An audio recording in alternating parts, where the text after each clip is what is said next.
Alhamdulillah, syukur kehadrat Allah Subhanahu wa ta'ala, kerana dengan limpah kurnia, rahmat, kasih sayang dan inayah daripada Allah Subhanahu wa ta'ala, alhamdulillah, malam ini kita sekali lagi dapat bersama-sama di salah satu rumah Allah di masjid ini. Alhamdulillah. Mudah-mudahan sepanjang kuliah kita ini senantiasa diberkati dan dirahmati oleh Allah Subhanahu wa ta'ala, insya-Allah. Tuan-tuan, puan-puan, hadirin hadirat, muslimin muslimat yang dirahmati sekalian, insya-Allah pada malam ini kuliah kita akan membincangkan perihal ataupun persoalan berkaitan dengan mukjizat, iaitu mukjizat para nabi dan para rasul. Ada sebahagian daripada orang-orang awam ataupun netizen mungkin menganggap pengajian bab mukjizat ini adalah salah satu bab yang senang, bab yang boleh anggap sebagai satu bab yang mudah untuk difahami. Sebab ringkas cerita, perbahasan tentang mukjizat para nabi dan para rasul ini ialah secara umumnya sesuatu kejadian yang luar biasa ataupun kejadian mencari adat yang dianugerahkan oleh Allah kepada nabi-nabi ataupun rasul-rasul tertentu bersesuaian dengan kehendak dan keizinan daripadanya.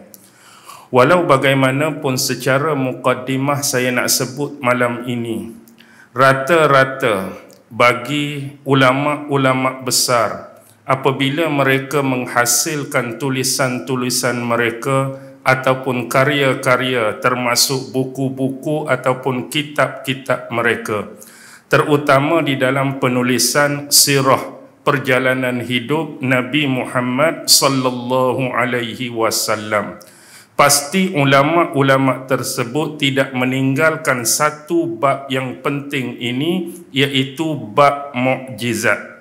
Cuma yang membezakan bentuk, kaedah ataupun gaya penulisan mereka adalah membincangkan ataupun memperihalkan mukjizat ini secara umum ataupun secara detail panjang lebar. Maksud umum detail panjang lebar ini kita boleh lihat daripada muka surat daripada kitab yang dihasilkan oleh ulama tersebut. Kalau kita mengambil andaian memperihalkan tentang mukjizat ini secara umum, pasti hanya ada beberapa helaian muka surat sahaja mereka bila berbicara mengenai persoalan mukjizat. Kalau yang panjang, yang detail tu mungkin memakan berbelas-belas muka surat ulama tersebut membincangkan hal mukjizat para nabi dan para rasul. Jadi secara umum bila sebut mukjizat, tidak kita terpaksa menceritakan satu lagi perkara yang juga dianggap ajaib, perkara yang dianggap luar biasa, yang juga dinisbahkan kepada para nabi dan para rasul. Jadi benda tersebut kita sebut dalam istilah sebagai al-irhas. Apakah yang dimaksudkan dengan al-irhas? Satu kejadian yang luar biasa yang berlaku kepada para nabi ataupun para rasul. Kalau demikian makna al-irhas, kalau demikian definisi al-irhas, apakah perbezaannya dengan mukjizat? Mukjizat ni benda luar biasa yang berlaku pada nabi dan rasul, dan irhas juga sebagaimana yang disebutkan tadi, perkara luar biasa yang berlaku kepada nabi dan rasul. Jadi tidak ada perbezaan seolah-olah. Jadi perbezaan yang jelas, terang dan nyata ialah al-irhas ini ialah kejadian-kejadian luar biasa yang berlaku kepada para nabi dan rasul sebelum mereka ini diangkat ataupun dilantik oleh Allah Subhanahu wa ta'ala menjadi seorang rasul.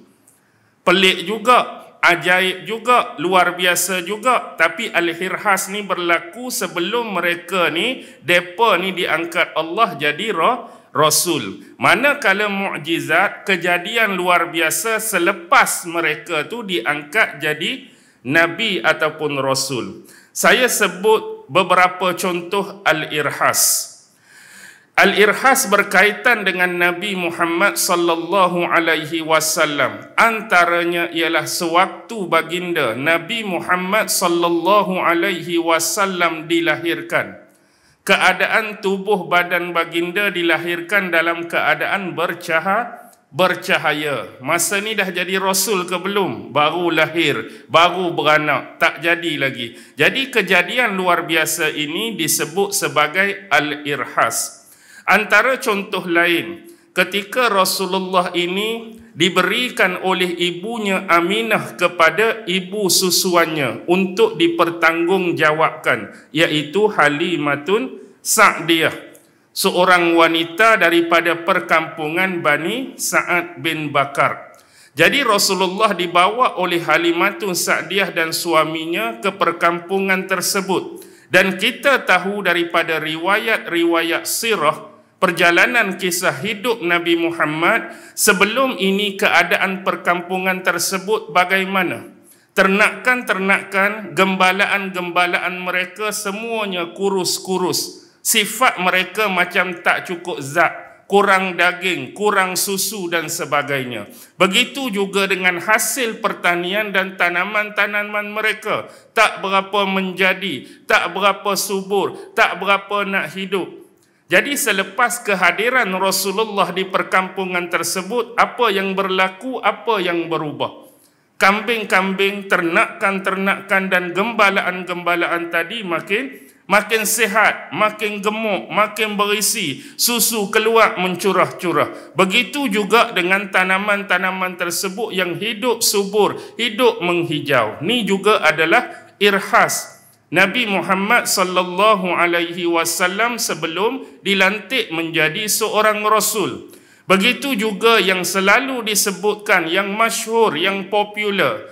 Ketika Rasulullah sallallahu alaihi wasallam berjalan, pasti akan ada awan yang sentiasa menaungi baginda, meneduhi, memayungi Rasulullah sallallahu alaihi wasallam. Tu juga adalah Al-Irhas yang dikaitkan dengan Nabi Muhammad sallallahu alaihi wasallam. Walau bagaimanapun, ada sebahagian daripada ulama-ulama yang membahaskan, adakah Al-Irhas ini hanya berlaku selepas kewujudan, selepas kelahiran seseorang Nabi, ataupun Al-Irhas ini juga boleh berlaku sebelum Nabi itu ada, sebelum Nabi itu dilahirkan. Secara bahasanya, mengikut rasional dan logik, nak jadi irhas pada seseorang Nabi, nak jadi irhas pada seseorang Rasul, mestilah kena ada dulu. Kena beranak dulu, kena lahir dulu, kena wujud dulu. Barulah irhas itu dapat dinisbahkan kepada mana-mana Nabi atau Rasul. Tetapi ada sebahagian ulama yang mengatakan Al-Irhas juga boleh berlaku sebelum kelahiran. Contohnya, sebelum kelahiran Nabi Muhammad sallallahu alaihi wasallam berlaku satu peristiwa yang besar dan penting dalam sejarah. Contohnya sebagaimana yang difirmankan oleh Allah dalam surah Al-Fil. Surah Al-Fil tu, dalam surah Al-Fil ialah peristiwa apa? Peristiwa tentera-tentera Abrahah, tentera-tentera bergajah yang datang daripada kota Yaman, datang untuk menyerbu dan menjahanamkan kota suci Mekah secara umumnya dan khususnya untuk menghancur dan menjahanamkan Kaabah. Tetapi apa yang diniatkan oleh Abrahah itu tidak berjaya, tidak kesampaian, kerana adanya perancangan dan pertolongan daripada Allah dengan datangnya tentera-tentera daripada burung-burung yang kita istilahkan burung ababil, menghancurkan dan menggagalkan perancangan daripada tentera Abrahah, sehingga mereka semuanya mati bergelimpangan. Dan ini terkenal dalam sejarah.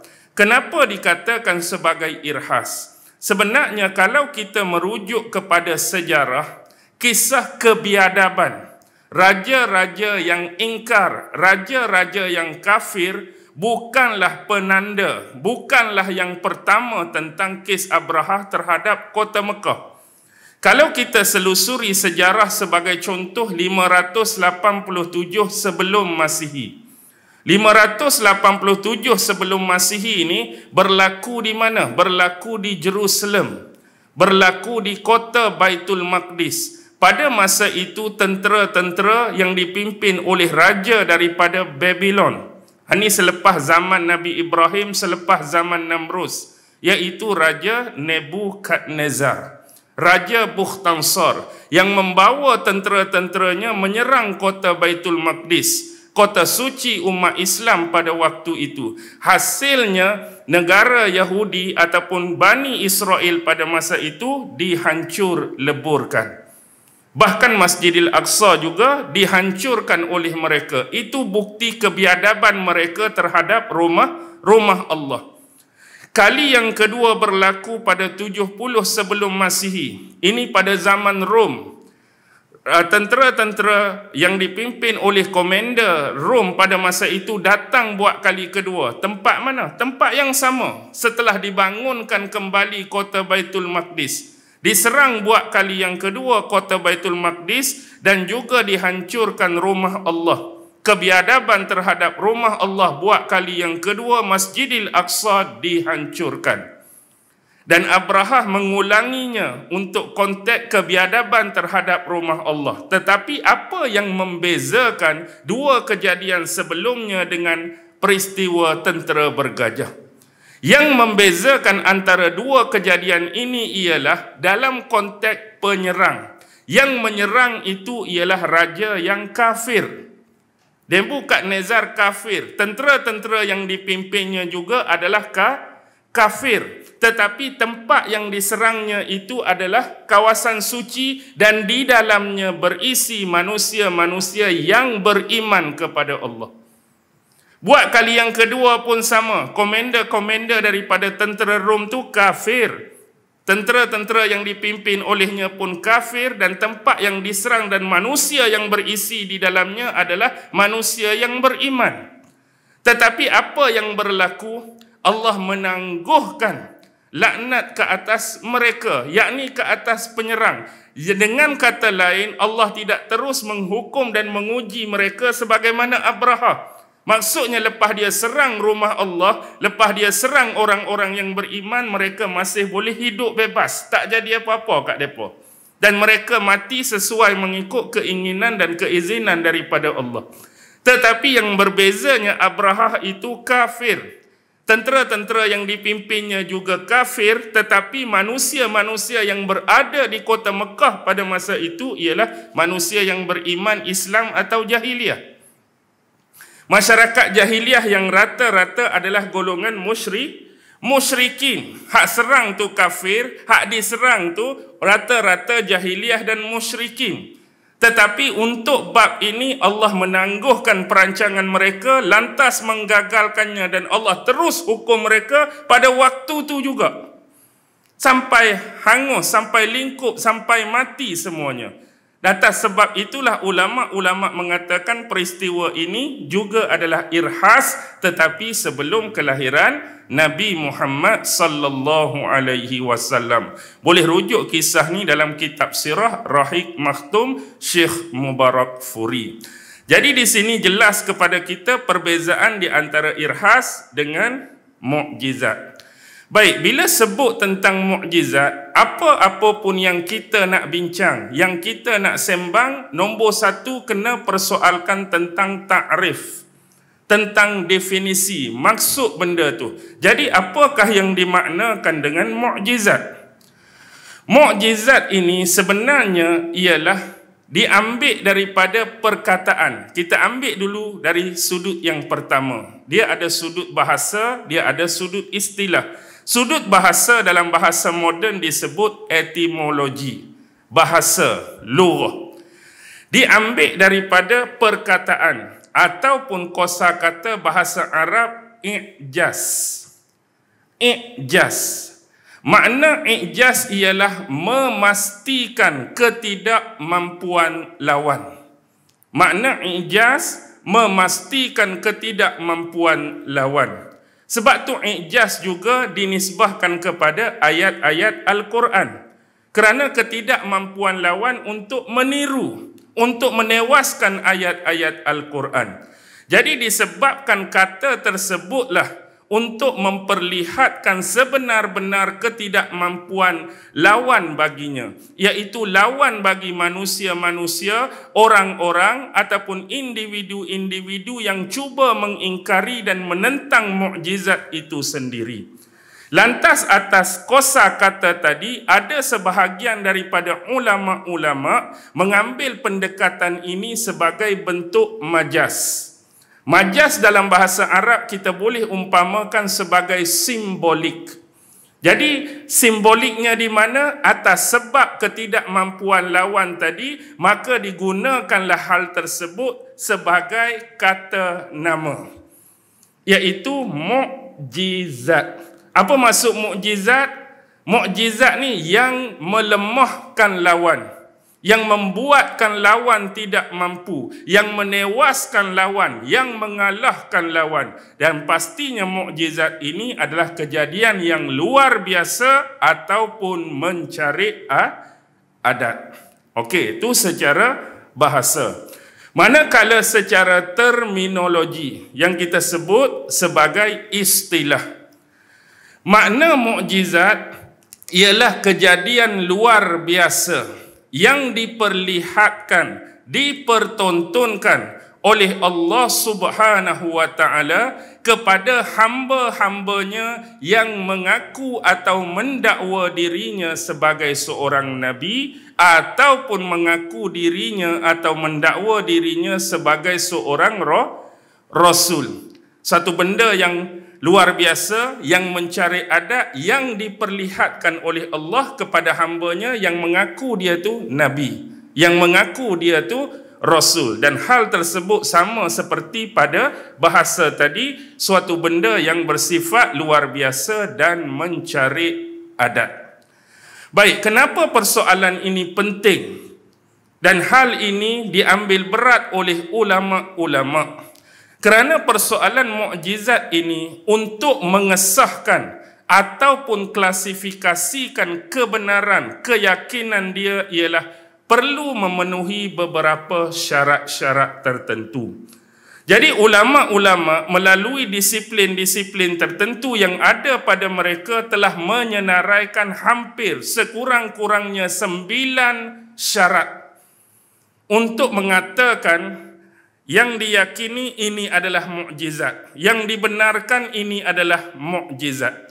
Jadi inilah yang menjadi kerumitan dan kepayahan. Jadi kita tengok betul-betul, kita kena faham betul-betul dan hadam betul-betul supaya yang kita belajar ini benar-benar kita dapat kenal pasti ini adalah mukjizat. Kerana apa? Kerana selain daripada mukjizat, ada juga kriteria-kriteria dan jenis-jenis tertentu yang dia juga pelik pada mata orang. Dia juga aneh pada mata orang. Dia juga luar biasa pada mata orang. Tetapi kita tak boleh panggil atau tak boleh keloi dia ni sebagai mukjizat, walaupun pelik juga. Yang betul-betul boleh diklasifikasikan mukjizat, kena ada 9 syarat ini. Baik. Yang pertama,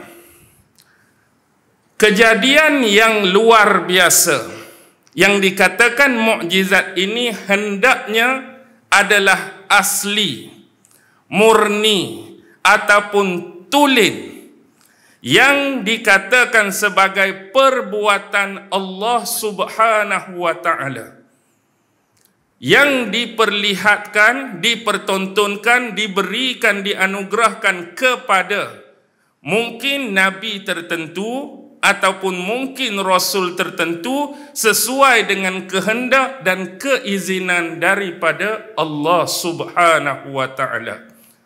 Jadi nombor 1 syarat dia kita kena pegang, kejadian luar biasa yang dikatakan mukjizat ini ialah asli, murni, tulen daripada hasil perbuatan Allah.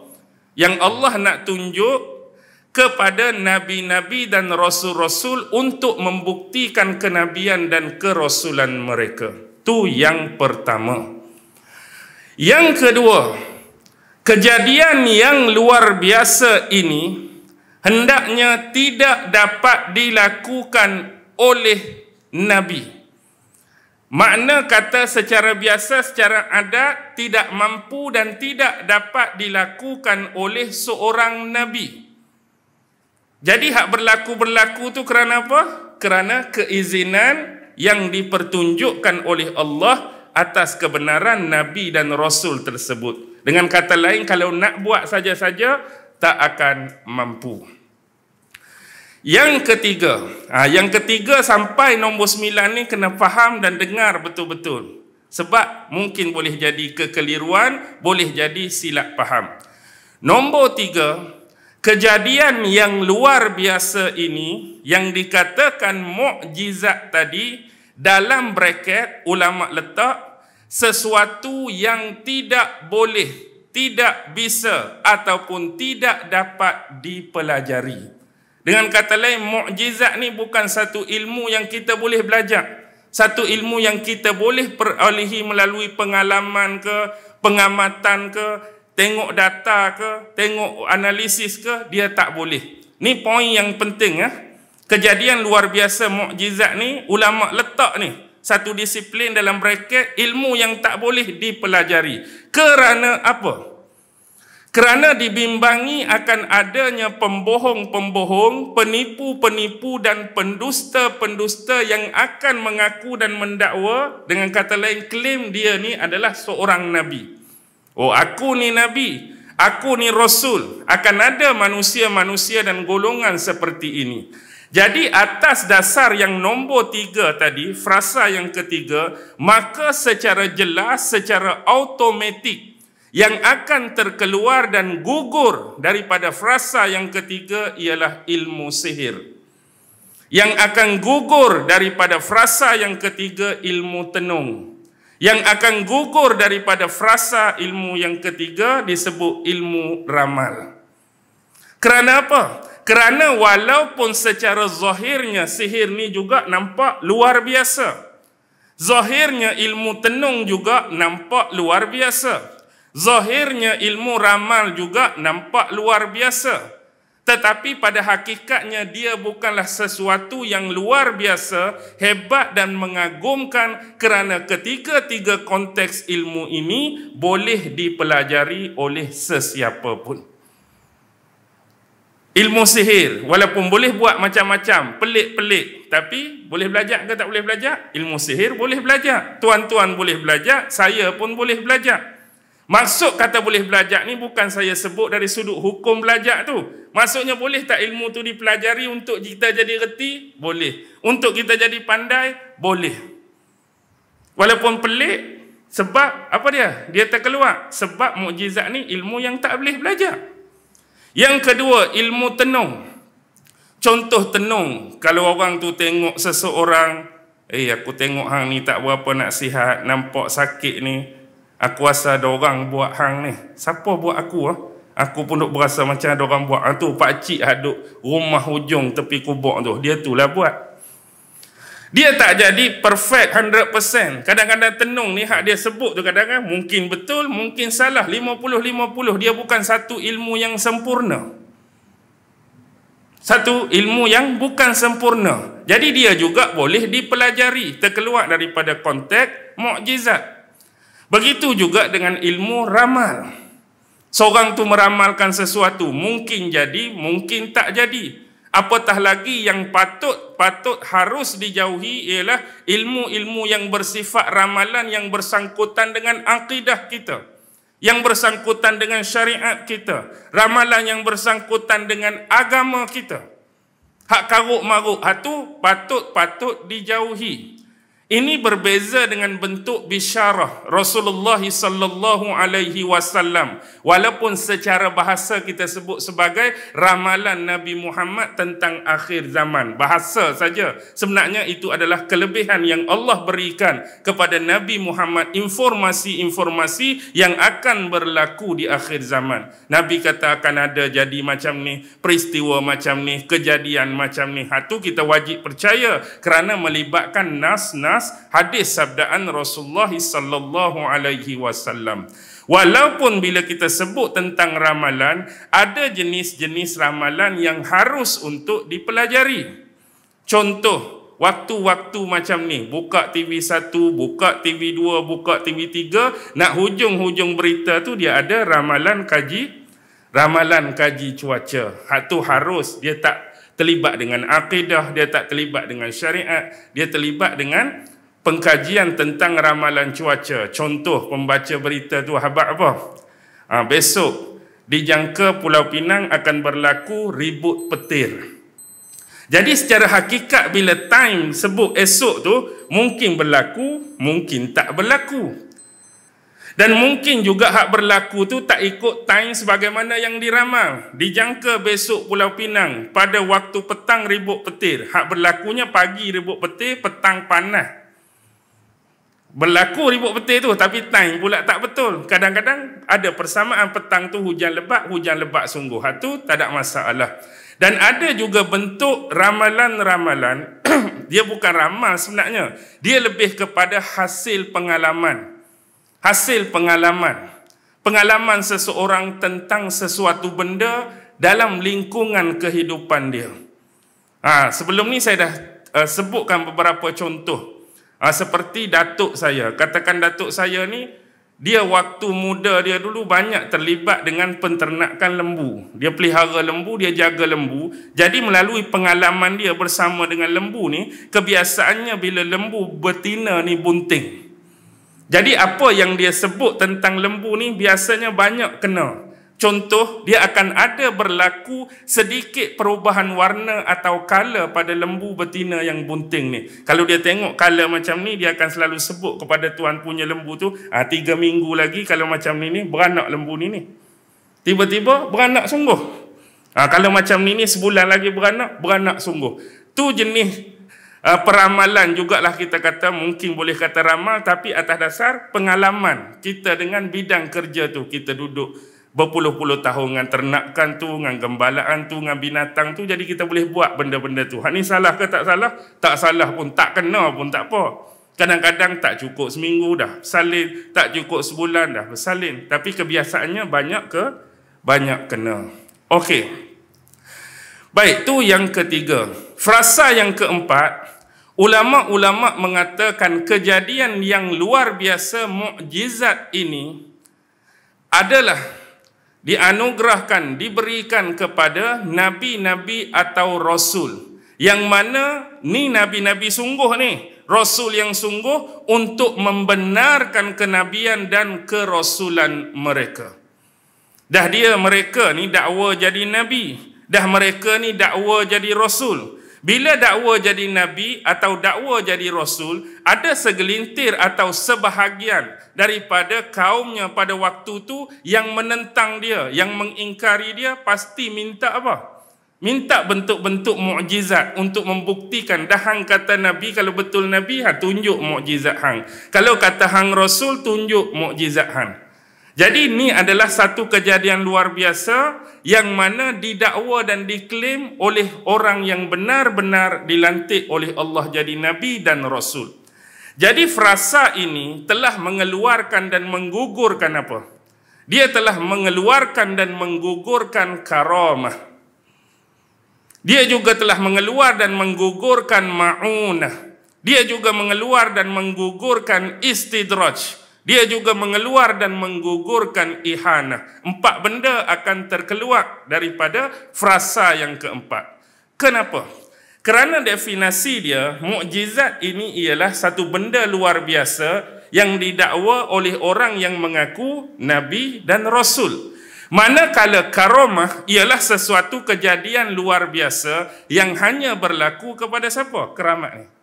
kepada wali-wali Allah, kepada hamba-hamba Allah yang beriman, yang soleh, yang bertakwa.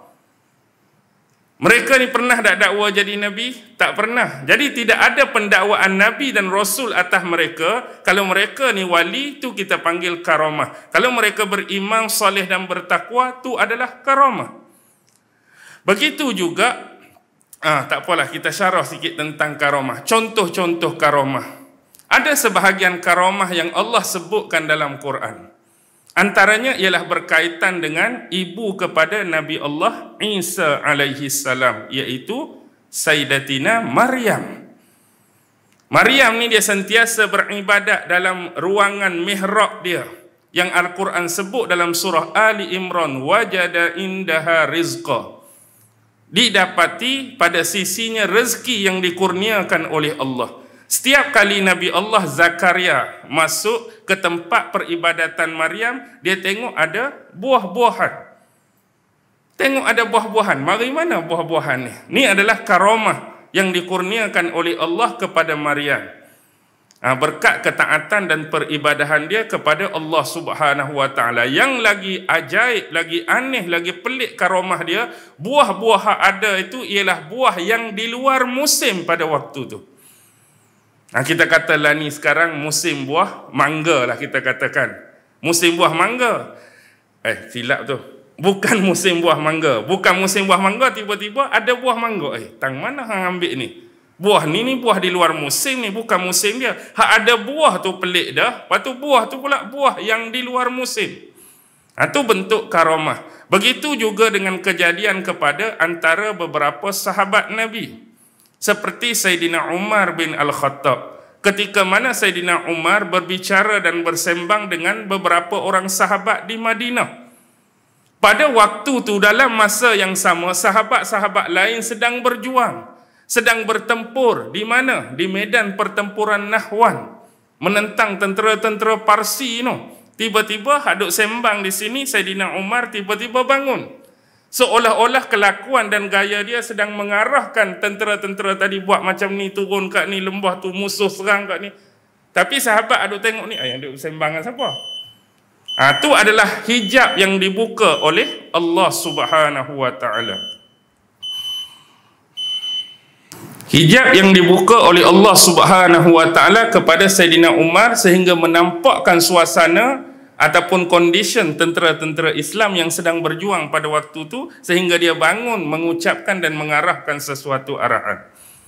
Begitu juga dengan Sayyidina Khalid bin Al-Walid, yang mana ketika diminta oleh satu kaum untuk dia ni minum racun. Nak membuktikan agama yang kamu nak dakwahkan pada aku ni agama yang betul, kamu kena minum racun ni. Jadi Khalid minum ke tak minum? Minum. Jadi tak sesuatu atas dia? Alhamdulillah, tak jadi apa-apa. Ni juga adalah bukti karamah beliau dalam hal tersebut. Banyak bab karamah ni, jadi kita sebut sebagai percontohan sahaja. Okey. Yang kedua, dia juga akan menggugurkan dan mengeluarkan apa? Ma'unah. Apa maksud ma'unah? Ni bukan ma'unah isu di Perak Saud dulu tu, ma'unah nama kumpulan tu. Ni ialah ma'unah bentuk kejadian yang luar biasa, yang pelik, yang Allah letakkan pada mungkin hamba-hambanya yang beriman, mungkin orang-orang awam biasa, yang keterlibatan ma'unah ni biasa untuk mengeluarkan mereka daripada sebarang bentuk kesempitan ataupun bencana. Yang pada adat memang biasa jadi lagu lain, tapi jadi lagu lain. Contohlah kita kata, bentuk ma'unah terjadi kebakaran yang luar biasa. Api dia marak, tiba-tiba ada seseorang tu terlekat dalam tu. Secara adat, secara biasa, tengok keadaan kebakaran, besarnya api, dengan payahnya ruang-ruang untuk keluar, pada adatnya, mulut-mulut orang hak tengok kejadian tu, tak ada apa dah kawan tu. Memang hangus dah. Memang rentung dah. Pada adat. Tapi tiba-tiba, selamat pula kawan ni. Keluar elok-elok saja. Tak ada kata kenapa. Alhamdulillah, nasib baik. Ni boleh kita katakan sebagai salah satu bentuk ma'unah. Secara adat memang hangus dah dia.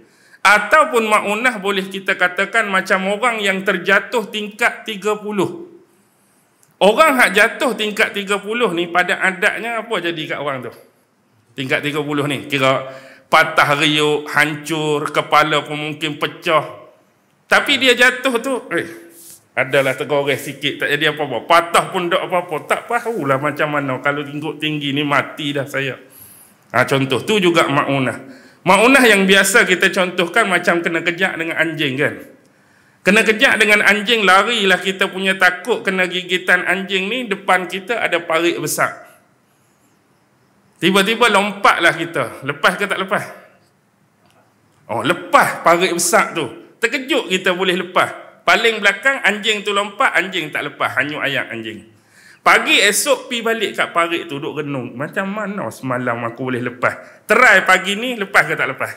Hak anjing tak kejap, saja-saja nak try. Tak lepas, sekali pun tak lepas. Pasal apa malam tadi boleh lepas? Itu boleh juga katakan sebagai ma'unah. Bentuk, kita kata juga luar biasa untuk melepaskan orang beriman ataupun orang awan daripada kesempitan ataupun bencana. Okey, yang keseterusnya juga terkeluar ialah istidraj. Istidraj ni ialah kelebihan yang Allah bagi pada orang fasik. Orang hak jenis tak jaga agama, tak jaga syariat, solat tak tahu ke mana, puasa haji tak tahu ke mana, tapi ada kelebihan tertentu semata-mata untuk menjerumus dan melalaikan dia dalam hidup dia. Biasanya orang yang mengalami istidraj ni, dia boleh buat macam-macam, dia menyangka-nyangka pada dirinya Allah ni suka kat dia, Allah memuliakan dia sebab dia dapat benda tu. Walhal Allah nak menghinakan dia. Allah nak menjauhkan dia daripada diri Allah Subhanahu wa ta'ala tu sendiri. Dia berasa Allah sayang sebab dapat benda-benda macam tu. Dan juga mengeluarkan satu benda lagi. Tapi hak ni kawan ni mengaku sebagai Nabi ni. Nama dia Ihanah. Ihanah ni orang yang mengaku macam Nabi, macam Rasul. Contoh Musailamah Al-Kazzab dalam sejarah. Dia jadi satu benda yang pelik juga, tapi bukan pelik yang boleh dibanggakan. Tahap istidraj pun orang tu tak semayang bang jadi benda pelik, benda tu boleh dibanggakan sebab hak dia buat tu pelik. Hak ni dia buat pelik tu pelik yang jadi malu, bukan jadi boleh dibanggakan. Contoh, dalam sejarah pernah ada orang mengadu pi jumpa dengan Musailamah. Dah dia dakwa dia ni Nabi, dia ni Rasul. Orang tu sakit mata, minta dibaca, dijampi, dimantra supaya mata dia elok balik. Nak jumpa Nabi ni kan, kamu doalah kat aku. Last kali dia baca jampi, dia baca mantra, dia ludah mata kawan tu hak sakit, jadi buta terus. Pada adat, ludah pada mata dia boleh menyebabkan mata orang buta tak? Ludah pada mata, tak pernah. Jadi pelik lah kita kata ludah, buta terus. Bukan kata boleh bangga benda tu. Tak boleh bangga, memalukan dia. Itu yang keempat. Ada 5 lagi ni. Boleh pergi lagi ya? Okey, yang kelima. Kejadian yang luar biasa mukjizat ini ialah berlaku sesuai dengan apa yang disebutkan oleh Nabi ataupun Rasul tersebut. Dia kena bersesuaian. Sama dia sebut dengan apa yang berlaku. Contoh, kita tengok kisah Nabi Allah Saleh alaihi salam. Sebagai contoh, bukti kenabian aku. Bukti kerasulan aku, bukti kenabian aku, bukti kerasulan aku akan keluar daripada batu ini seekor anak unta. Dia sebut macam tu, hak keluar lagu tu sungguh. Terbelah batu, keluar anak unta sungguh, bukan anak binatang lain. Macam Nabi Muhammad sebut. Nabi Muhammad sebut, aku akan belah bulan. Sebagaimana permintaan orang-orang kafir Quraisy masa tu. Yang Nabi belah pun bulan sungguh sebagaimana permintaan mereka dan sesuai dengan ucapan Nabi. Okey. Tu kita kena faham. Kalau macam tu, pasal apa ulama letak frasa yang kelima ni? Sebab kalaulah kejadian luar biasa tu bersesuaian dengan ucapan, bagaimana pula dengan seseorang yang mengatakan dia pun ambil seketul tanah, aku akan genggam tanah ni dan tanah ini akan bertukar menjadi emas. Tiba-tiba kejadian luar biasa tu betul-betul berlaku, tanah yang dia genggam jadi emas. Bersesuaian tak dengan apa yang dia sebut? Sama, dia kata tadi nak genggam tanah, sesuai jadi emas. Ataupun ada seorang yang kata, aku akan berjalan di atas air. Dia pun tanggal selipar dia, duduk tepi parit, jalan. tak tenggelam. Sama tak dengan apa yang dia ucap? Sama. Tapi kenapa hak ni tak boleh kata mukjizat? Pasal apa? Nampak sama dah. Kalau sama, apa beza dengan mukjizat? Dia akan pi pada nombor 4 tadi. Tengok frasa nombor 4 apa? Kejadian luar biasa mukjizat yang hanya didakwa oleh orang yang mengaku jadi Nabi. Walaupun seorang tu, dia kata, tanah ni akan jadi emas, dia mengaku tak jadi Nabi. Dia tak mengaku pun. Jadi bila tak mengaku, terkeluar. Tengok, pandainya ulama letak tu. Kita dah fikir dah benda ni akan cakap benda yang sama, tapi sebab frasa tadi dah keluar. Walaupun aku boleh buat macam ni, aku tak Nabi. Aku orang biasa saja. Jadi bila orang biasa tak mengaku Nabi, walaupun pelik, bukan mukjizat. Yang kata berjalan atas air pun, hang ni Nabi ke? Tak, aku orang biasa-biasa. Mungkin aku amal wirid tertentu, aku amal ayat-ayat tertentu boleh jadi macam ni. Tapi aku bukan Nabi. Bila dia tak mengaku, walaupun ucapan tu sama, dia terkeluar konteks mukjizat. Okey. Yang keenam. Yang keenam ialah bila mukjizat itu benar-benar berlaku yang diakui oleh mana-mana Nabi atau Rasul, wajib bagi kita untuk membenarkan hal tersebut. Kedua-duanya. Membenarkan batang tubuh Nabi itu sendiri atau Rasul itu sendiri dan membenarkan mukjizat yang ditunjukkan oleh mereka. Nabi itu kena percaya, Rasul itu kena percaya, mukjizat dia pun kita kena percaya dan kita kena beriman. Dan perlu mendustakan kepada orang-orang yang menentang dan mengingkari mereka. Orang hak ingkar kepada mereka, bahkan kepada mukjizat mereka, kita kena dustakan. Ini berbeza dengan Musailamah. Bab Musailamah ni kita wajib mendustakan dia. Kang ni bukan Nabi. Dan kita wajib, mendustakan dia dan kita wajib menceritakan tentang pembohongan dan penipuan yang dia buat. Sebagai contoh kes lain tentang Musailamah tadi, bab mata jadi buta. Pernah orang minta dia pergi ke satu sumur. Tahu sumur ni? Sumur ni macam oasis, ada tempat, ada ayat. Ayat tu hampir kering, air tu ada lagi. Orang minta dia baca jampi biar air tu jadi naik. Biar air tu jadi banyak. Last sekali dia baca-baca jadi apa? Air ada sikit tu kering terus. Pelik juga tapi kering terus. Sama kita sebut macam Ihanah tadi. Allah buat tu nak memalukan orang yang mengaku jadi Nabi tu. Bukan kata air tu duduk statik. Kalau statik tu okey lagi. Tadi macam ni air, macam ni. Tapi air yang ada sikit tu pun kering. Hak orang minta lagi naik. Hak orang minta lagi banyak. Okey. Yang keseterusnya, yang ketujuh ni paling ringkas tapi paling penting. Hendaknya sesuatu mukjizat daripada Nabi-Nabi dan Rasul itu tidak boleh ditandingi oleh sesiapa pun. Tak boleh ditandingi.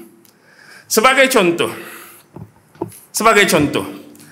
kita tengok ambil asas daripada awal, kejadian luar biasa mukjizat ni suatu ilmu yang tak boleh dipelajari. Ulama letak dah. Lepas tu didakwa, diklaim orang tu benar-benar Nabi, orang tu benar-benar Rasul sesuai dengan ucapannya dan membenarkan Nabi atau Rasul dan juga mukjizatnya. Hak ni mukjizat tu tak boleh ditandingi. Contoh, kalau kata ada penipu atau pembohong yang mengaku dia ni Nabi, aku ni Nabi, aku ni Rasul. Kalau ada orang percaya, tunjukkan mukjizat kamu. Bila kata aku ni Nabi, ni hak bohong ni. Bila kata aku ni Nabi, aku ambil hak tadi mudah. Aku akan ambil tanah ni, bukti kenabian aku, tanah hak aku genggam ni bertukar jadi emas. Kalau kita tengok hak atas, luar biasa dah. Luar biasa dah kan? Lepas tu dia mengaku pula dia jadi Nabi, sesuai dengan ucapan dia. Jadi bila masuk bab, mukjizat ni tidak dapat ditandingi. Jadi kalau apa yang dia buat mampu ditandingi oleh orang lain, kerat terus. Mari seorang pakcik tua hak biasa tak mengaku Nabi, alah pegang tanah jadi emas, mai aku. Pegang tanah jadi belian terus. Boleh lawan ke hak tadi? Boleh dah. Kalau boleh lawan tu bukan mukjizat. Walaupun dia dakwa dia Nabi, tu adalah mukjizat dia. Tiba-tiba ada seorang tu dakwa Nabi boleh berjalan di atas air, katakan. Mari pakcik tu, alah boleh berjalan atas air. Tengok aku, tangga selipak terbang terus. Katakan dah, kamu berjalan atas air, aku terbang. Boleh lawan tak hak jalan? Boleh lawan. Tu bukan mukjizat. Tengok, antara mukjizat aku boleh mengangkat meja ini tanpa menyentuhnya. Meja pun terangkat depan saya.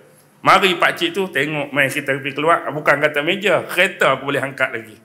Dia pun angkat kereta. Boleh lawan. Tengok mukjizat Nabi-Nabi. Okey, contoh Nabi belah bulan. Try buat lebih pada tu. Siapa boleh awang belah bulan? Siapa boleh naik burak langit ke-7, langit ke-6, semua langit-langit tu? Keluar air ikut jelah jari. Siapa boleh lawan? Tak boleh lawan mukjizat ni. Jadi kalau hak boleh lawan tu bukan mukjizat. Boleh ditandingi lagi. Okey. Yang ke berapa dah? Yang ke-8. Nak habis dah. Yang ke-8 ini, hendaklah kejadian luar biasa atau mukjizat tersebut dengan syarat-syarat sebelum ini, kebiasaannya berlaku secara terus, secara langsung atau beberapa detik dan ketika selepas diucapkan oleh seseorang Nabi dan Rasul. Dengan kata lain, mukjizat ini tidak mengambil masa atau sengkangan waktu yang lama. Okey, contoh macam Nabi Allah Saleh tadi. Bila dia kata akan keluar daripada batu ini seekor anak unta. Habis dia cakap saja, benda tu berlaku. Faham? Maksudnya benda tu berlaku langsung, terus dan tak ambil masa yang lama selepas didakwa. Nabi Muhammad, wahai Muhammad, kalau kamu ni orang-orang musyrik kata seorang Nabi, perlihatkan kami, tolong belah bulan. Nabi pun kata, baik, aku akan belah bulan. Belah bulan. Terus. Ada satu kes lain. Kalau tuan-tuan tengok, antara mukjizat Nabi yang direkodkan dalam kitab sirah ialah, Nabi ni bila berdoa, hujan turun, dan Nabi berdoa juga, hujan reda kembali. Ini direkodkan oleh Anas bin Malik, salah seorang sahabat Nabi. Pada satu ketika ni, Anas merekodkan, pada waktu tu musim kemarau yang bersangatan. Bumi-bumi ni tandus, kering dan gersang. Satu ketika dalam konteks solat Jumaat, Rasulullah waktu tu berada di atas mimbar, tuan-tuan. Sahabat-sahabat duduk depan Nabi ni. Tiba-tiba masuk seorang lelaki dari pintu arah mimbar. Jadi lelaki ni dia sebut kepada Rasulullah, wahai Rasulullah, sesungguhnya harta benda telah musnah dan jalan-jalan telah terputus. Akibat daripada apa? Akibat daripada kemarau, kering, tandus, gersang ini. Wahai Rasulullah, alangkah baiknya sekiranya engkau mendoakan kepada Allah agar hujan turun. Mari seorang mengadu. Lalu Rasulullah atas mimbar tadi terus mengangkat tangan dan mendoakan, Allahumma skina, Allahumma skina, Allahumma skina. 3 kali. Ya Allah, turunkanlah hujan ke atas kami. Ya Allah, turunkanlah hujan ke atas kami. Ya Allah, turunkanlah hujan ke atas kami. Dan Anas sebut pada ketika itu tidak terlihat satu awan pun di atas langit. Tiba-tiba datang satu awan yang tebal dan hitam dari arah gunung. Sampai di tengah-tengah kami, lalu terpancarlah guguran air-air dan manik-manik hujan. Tak cukup dengan tu. Apa Anas sebut? Hal tersebut berlangsung selama 6 hari. Hak Rasulullah doa tadi, hujan tu turun. Sehingga selama 6 hari ni Anas sebut kami tak melihat matahari pada 6 hari ni. Nak cakap hujan tu tak berhenti. Jadi masuk hari ke-6 tu hari Jumaat pula lah. Tadi Jumaat dah. Hujan tak berhenti ni masuk hari Jumaat pula. Masuk lagi kawan tu jumpa Nabi. Perkataan yang sama, wahai Rasulullah, sesungguhnya harta benda telah musnah. Jalan-jalan telah terputus. Minta Rasulullah doa supaya hujan. Hak minta, dia minta sebelum ni suruh hujan. Berhentilah. 6 hari dah tak berhenti ni. Lalu Rasulullah angkat tangan berdoa. Allahumma hawalaina wala alaina. Walal akami wal jibala wal zaraba wa manabitis syajar. Allahumma hawalaina. Ya Allah, turunkanlah hujan sekadar sekitar kami sahaja. Wala alaina, dan janganlah kamu musibahkan kami dengan hujan ini. Wa alal akami, dan turunkanlah hujan di dataran-dataran tinggi. Wal jibala, pada gunung-gunung. Waz zaraba, pada lembah-lembah. Wa manabitis syajar, pada tempat tumbuh dan terbitnya pohon-pohon sahaja. Jadi Rasulullah minta hujan ni sekadar sekitar kami saja dan tempat-tempat khusus yang disebutkan oleh Rasulullah. Dan Anas sebut, sebaik saja kami keluar daripada masjid, pancaran cahaya matahari yang terik yang menyinari kami. Berhenti terus. Itu contoh mukjizat Nabi, minta hujan dan minta reda balik, berhenti balik hujan tadi. Dia jadi secara terus. Tapi kalau orang tu kata, antara mukjizat saya akan berlaku benda ni bulan depan. Sengkang masa lama tu, bulan depan baru nak jadi, tu bukan mukjizat. Mukjizat ni dia kena cepat, dia kena terus. Beberapa detik saja. Ataupun macam ramalan tadi. Antara mukjizat saya meramalkan Pulau Pinang esok hujan. Malam ni sebut nak tunggu esok tu berapa jam selang? 8 jam, 9 jam, 10 jam. Walaupun betul, tu bukan. Okey, jelas. Dan yang terakhir, hendaknya mukjizat tersebut tidaklah berlaku sama seperti kejadian pelik atau kejadian aneh yang Allah takdirkan. Bukan dia kebetulan. Contohlah, kalau ada orang nak menipu jadi Nabi ataupun Rasul. Dia kata antara bukti mukjizat aku ni sebagai Nabi, gunung itu akan mengeluarkan lahar dan berlaku gunung berapi. Tiba-tiba keluar sungguh. Padahal bukan sebab dia tu Nabi, bukan sebab dia mukjizat. Kebetulan Allah nak buat dah gunung berapi tu. Kebetulan tu tak boleh kata mukjizat.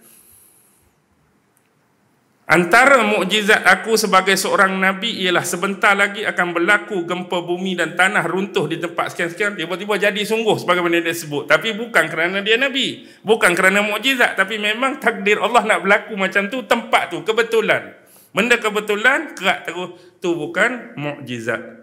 Tapi bila suruh sebut benda yang sama pada tempat lain, tak berlakulah. Kebetulan je hak tu berlaku.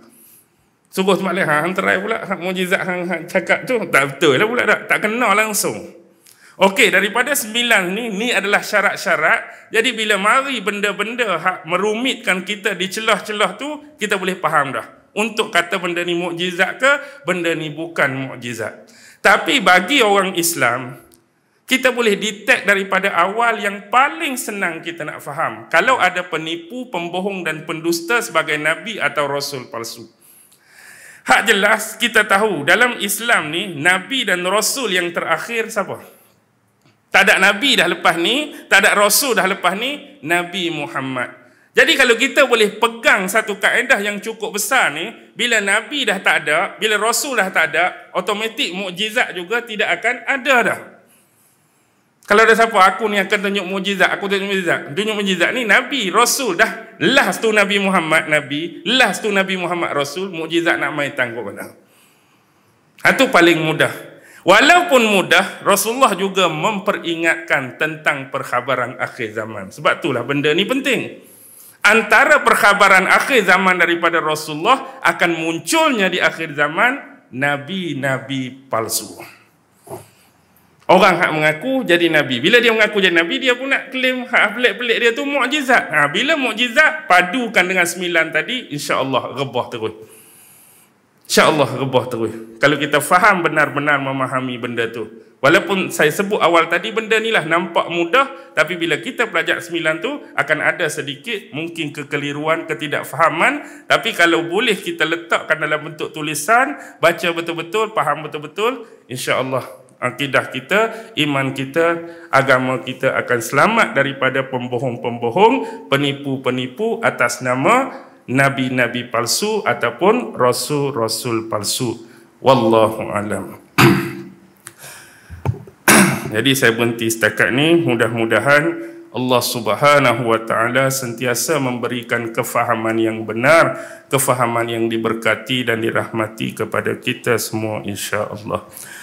A'udzu billahi minasyaitonir rajim. Bismillahirrahmanirrahim. Allahumma innaka ta'lam anna hadhihi al-quluba qad ijtama'at 'ala mahabbatik waltaqat 'ala ta'atik wa tawahhadat 'ala da'watik wa ta'ahadat 'ala nusrati syari'atik فوسق اللهم رابطتها وأدم ودها واهدها سبلها واملأها بنورك الذي لا يخبو واشرح صدورها بفيض الإيمان بك وجميل التوكل عليك وأحيها بمعرفتك وأمتها على الشهادة في سبيلك إنك نعم المولى ونعم النصير وصلى الله على سيدنا محمد وعلى آله وصحبه وسلم والحمد لله رب العالمين. الله أكبر.